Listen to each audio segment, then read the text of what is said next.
બનતું તો સાચું કહું ને યુનિયન કેને કહેવાય?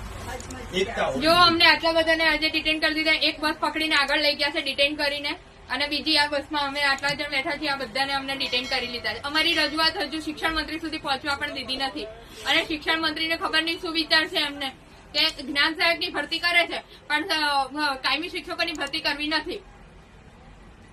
હું મારા છોકરા હાટુ આવી છું હક માંગવા. મારો છોકરો પીટીસી કરી અને ટેટ વાર 3 વખત પાસ કરી છે અને હજી નોકરી મળી નથી, એટલે હું આવી છું. અમારું ઘર બહુ ગરીબ છે, અમે કઈ રૂપિયા વાળા સેવી નહીં, મારે ક્યારે આવવું પડ્યું હોય મા બાપ ને, અને આ કઈ કોઈ સાંભળતું નથી અમારું. ગમે એમ કરવી તો એમ ભેગા થયા તે પેલા 2 બસો ભરીને લઈ ગયા છે, અને બીજા બિચારા બીકના મારા છૂટા ભાગી ગયા છે.